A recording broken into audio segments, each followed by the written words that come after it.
20 दिन से जंतर मंतर पर धरना जारी है। लगातार बारिश, भीगा हुआ मंच, पानी में डूबे गद्दे और प्रदर्शनकारियों की मुश्किलें, लेकिन इसके बावजूद आंदोलन थमा नहीं है।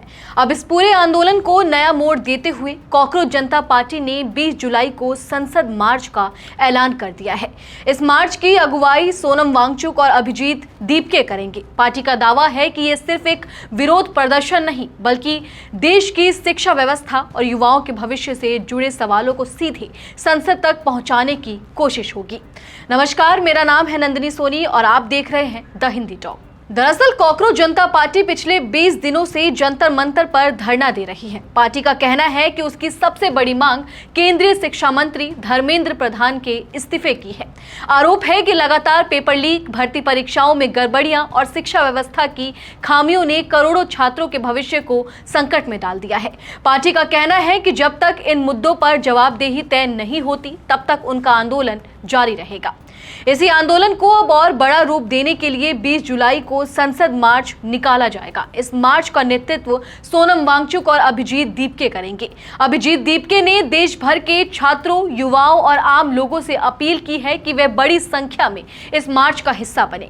उनका कहना है कि अब सिर्फ धरना देने से बात नहीं बनेगी, बल्कि जनता की आवाज सीधे संसद तक पहुंचानी होगी, ताकि सरकार शिक्षा से जुड़े मुद्दों पर जवाब देने को मजबूर हो।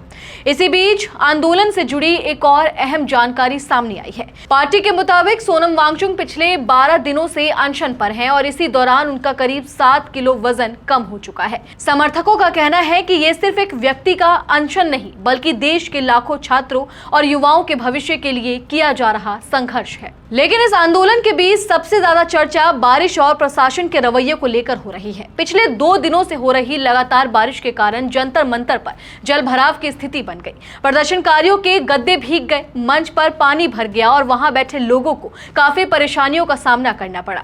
ऐसे में प्रदर्शनकारियों ने खुद को बारिश से बचाने के लिए वाटरप्रूफ तिरपाल लगाने की अनुमति मांगी और यहीं से एक नया विवाद शुरू हो गया।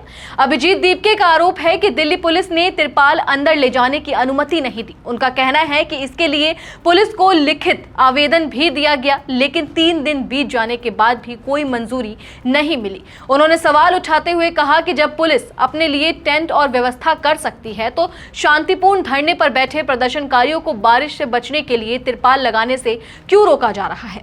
इसी मुद्दे को लेकर मौके पर दिल्ली पुलिस और प्रदर्शनकारियों के बीच तीखी बहस भी देखने को मिली। वीडियो में अभिजीत दीपके पुलिस अधिकारियों के सामने बैठकर और झुककर तिरपाल मांगने की अनुमति देने की अपील करते नजर आए, लेकिन बात नहीं बनी और देखते ही देखते माहौल गर्म हो गया। दोनों पक्षों के बीच धक्का मुक्की भी हुई, जिसके बाद स्थिति संभालने के लिए मौके पर बड़ी संख्या में रैपिड एक्शन फोर्स को तैयार करना पड़ा। अब पार्टी का कहना है कि उनका आंदोलन किसी राजनीतिक लाभ के लिए नहीं, बल्कि उन लाखों छात्रों की आवाज है जिनका भविष्य बार बार पेपर लीक और शिक्षा व्यवस्था की कमियों की वजह से प्रभावित हुआ है। उनका दावा है कि 20 जुलाई का संसद मार्च इसी लड़ाई का सबसे बड़ा चरण होगा और इसमें देश भर के लोग शामिल होंगे।